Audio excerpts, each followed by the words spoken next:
Hey, this is Jamey with Stonemaier Games, and for this week's Sunday sit-down video, it's that time of year again when I reveal my current top 10 favorite tabletop games.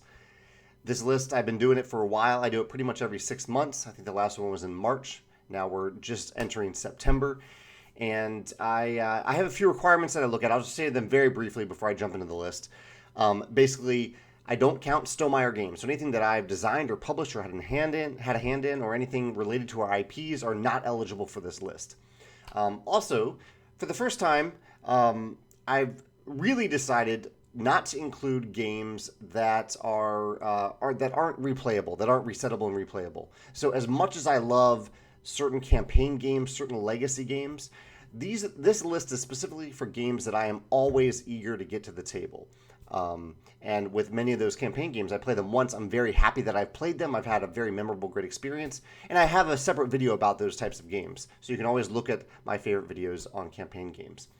Last, for the first time, I used the Pub Meeple ranking system. I'll link to that below so you can see what it is. It's a really cool system where you can go on this website and it will download your data from Board Game Geek as you wish it to. It can look at your collection, the games that you've rated, a little bit of both. And then it has this matching system where it throws up two games on the screen and you pick which one you'd rather play. And it does it again and again and again. I think I had like over 600 of those pairings to go through. And it ended up giving me this list. And for the most part, I didn't stick exactly to the list as they proposed it, but for the most part, I stuck pretty close to it. So the list that you're seeing today is the list as determined by the Pub Meeple ranking system, which I also just agree with. I think it did a great job of determining which games I am eager to always get to the table. Honorable mentions real quick. These are games that came really close. I even debated bumping them up to the list. Really, really close games are the Quacks of Quedlinburg, Poker. I used to play a lot of poker.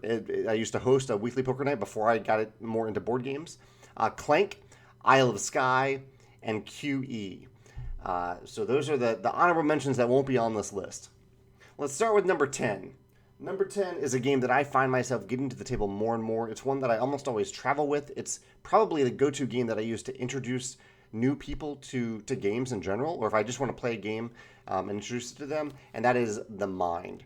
The Mind is a cooperative game where you are really just playing numbers from your hand, numbered 1 to 100, with other players without communicating, and you're trying to play them in order.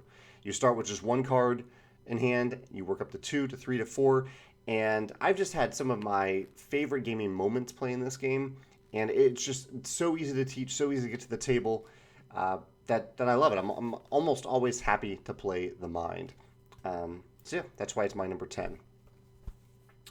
My number 9 is none other than Magic the Gathering. This actually bumped up to the number 1 spot on my list the last time I did this list. I still love the game. I will continue to love the game. I've played it most of my life. I played it when I was like 12, 13, 14, took a long break and came back to it after college. Now I played online for a while whenever a new set would come out. Now whenever a new set comes out, I invite over friends, I buy a bunch of packs, and we just do a draft. And I love those Magic drafts. I really, really love them. There's just something special about opening up one of these packs and choosing any card from it and then building a deck afterward and competing against different types of decks to see how they work and how your deck interacts with them. I really, really love this game. It's given me so many inspirations for my games as well. Magic the Gathering, my number 9. My number 8 is, I believe, it's the heaviest game on this list. In terms of game weight, and that is Tzolk'in, the Mayan calendar, my number 8 favorite game.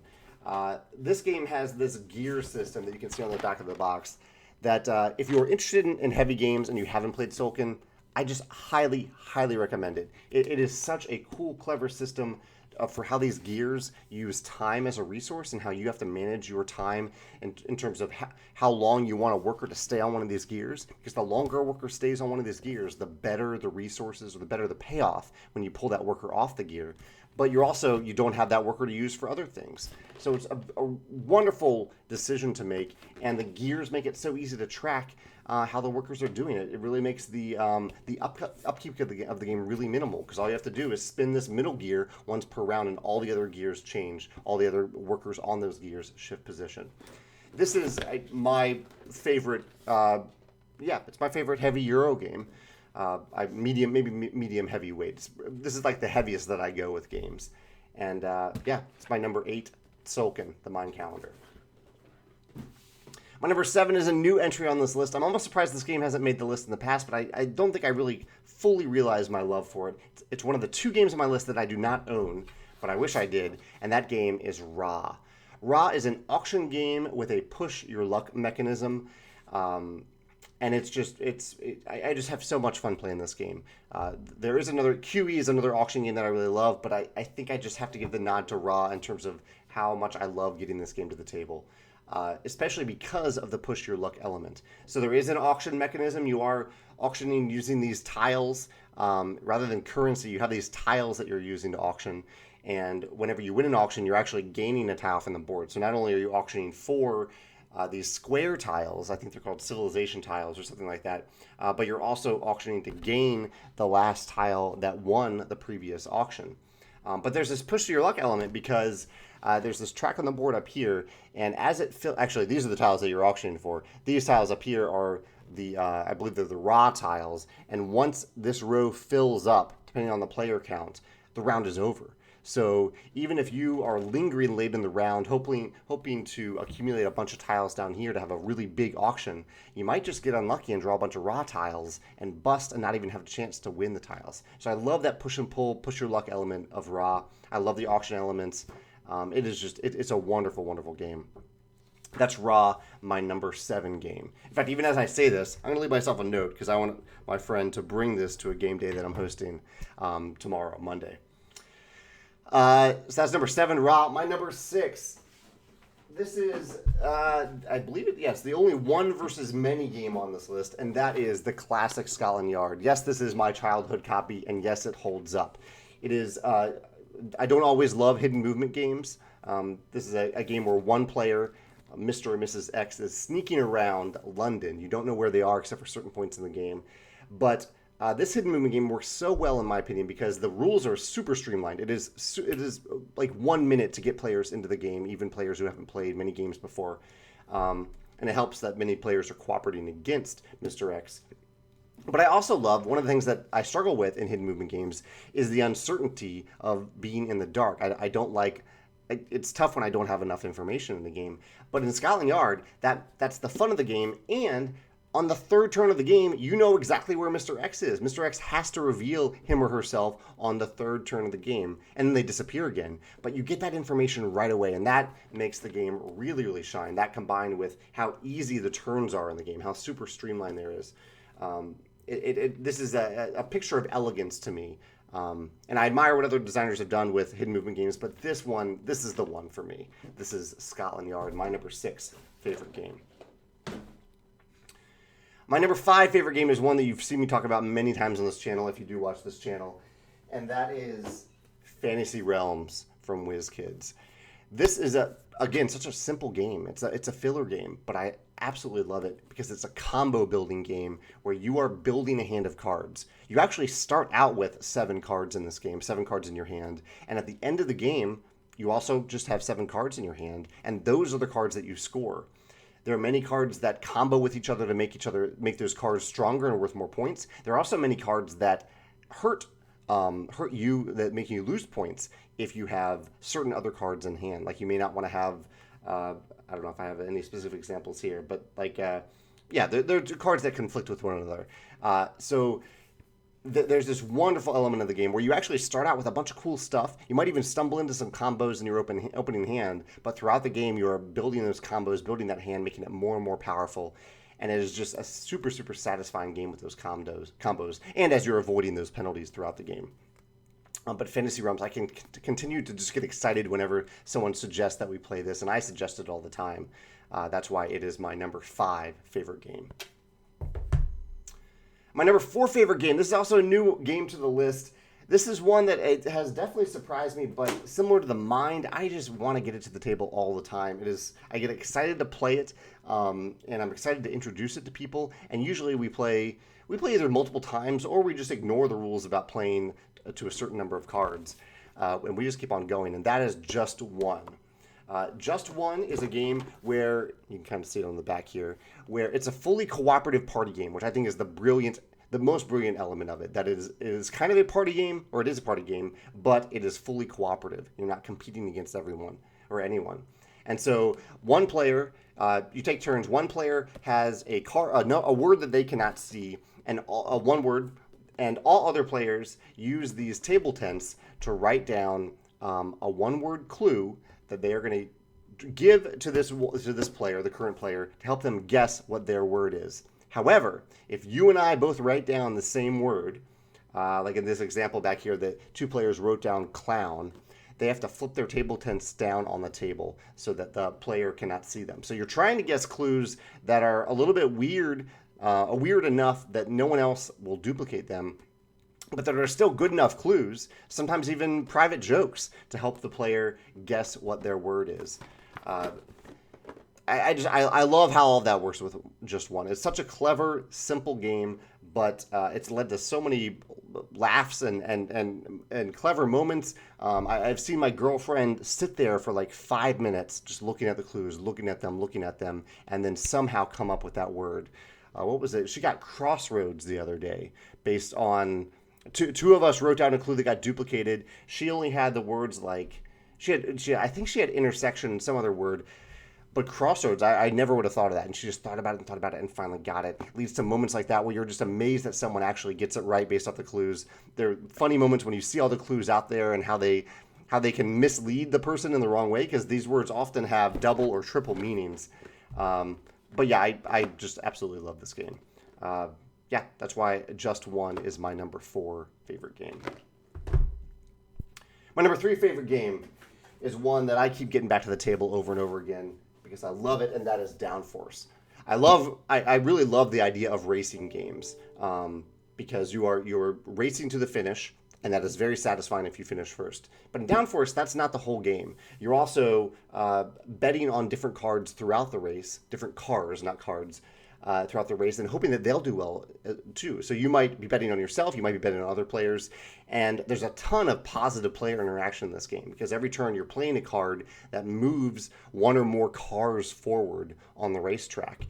And so most players are involved in almost every turn, or at least you're given a reason to pay attention in every turn. And I love this type of positive player interaction in games where you are not only helping yourself, but also helping other players and choosing strategically which other players you want to help, because either you're betting on those cars or they're so far behind that you don't think they have a chance of winning. Downforce is just a wonderful, wonderful racing game. I currently have one expansion in the box, and I love that it's so easy for expansions to be added to this game because you can easily add more car abilities and more tracks, and the tracks really add a lot of fun to the game. In fact, I'm going to write that down as well. I'm going to see if there's a new expansion for Downforce, because if there is, I need to get it. Love this game. Downforce, my number 3 favorite game. My number 2 favorite game, I believe, is the only... Well, I guess Magic is kind of just a 2-player game, but Hanamikoji is just a 2-player game that I am almost always happy to play with 2 players, which is the only way it plays. It's largely an I cut you choose game, in that I am choosing an ability. I'm saying, okay, I'm choosing this ability. I'm going to choose these cards from my hand. You get to pick one of them. I get the other 2. There's another I cut you choose where I get to choose 4 total cards. I pair them together. You get to pick one of those pairs. I get the other pair. And that leads to such fun, agonizing, interesting decisions throughout the game. It's a short game, but the decisions in it are fascinating. And it's so satisfying to win this game, and it's always so tight. But I just love it.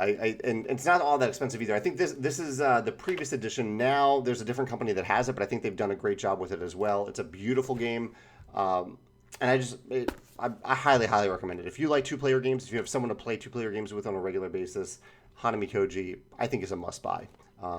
And it is my favorite 2-player game, and my number 2, coincidentally, my number 2 favorite game, period. Oddly enough, it continues to be that I do not own my favorite game. Because a friend has it. I actually bought the expansion for it, but I don't have it. And that game is Castles of Mad King Ludwig. This has always been near the top, or for a long time, it's been near the top of my list. And Pub Meeple I actually have not played it in a little while, but Pub Meeple reminded me that putting this game against pretty much any other game, I'm just always happy to play Castles.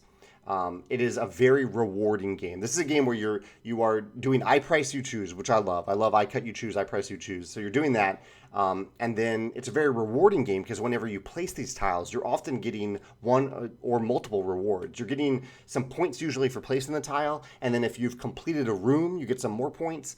Oftentimes, the room that you place that tile next to might give you points. So there's all these like kind of points and abilities that you stumble into.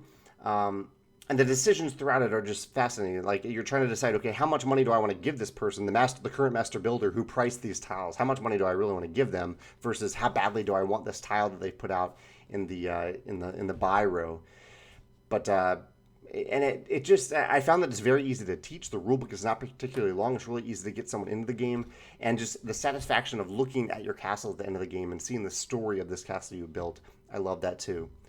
That's why Castles of Mad King Ludwig is currently my number one favorite game. That's my list. 10 games that I truly love. I'm always happy to get them to the table. The honorable mentions, I really am happy to get them to the table too. And the list goes on. Pub Meeple gave me 75 games, really. They gave me a lot of games. And there were a few that also came close that kind of surprised me. Lords of Waterdeep, I was kind of surprised by how often I picked that one over other games, but I really do love Lords of Waterdeep. Dice Forge, Seven Wonders Duel, A Feast for Odin was near the top of my list a couple lists ago. It's dropped a little bit, but I still love it. Terra Mystica, that has an expansion coming back, so that might jump up the list.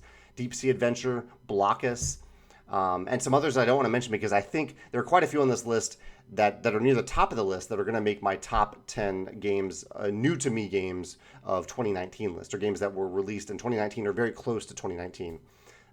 That list is going to come up later this year. But yeah, those are my top 10 favorite games. I'd love to hear your thoughts on them. And if you do the Pub Meeple thing and you do your find your top 10 favorite games according to Pub Meeple, feel free to post them in the comments below. Again, I'll post that link to Pub Meeple in the description, so you can go ahead and do that. I would just caution you before you do the Pub Meeple thing, or as you're doing it, when you have it do the download, on the right column you'll see that it gives you an easy way to remove games from that list. So you might want to look down that list and just pick a bunch of games that you just really don't think will end up in your top 20 games, because otherwise there's a lot of matching that happens and it will take a considerable amount of time to do that matching. I chose it so that only games that I rated 8 or higher on Board Game Geek would be eligible, but even then I had a bunch of games in that category and it was still a lot of selections to make, but it was still a lot of fun to do it. So yeah, that's my list. I look forward to hearing your thoughts in the comments. Thanks.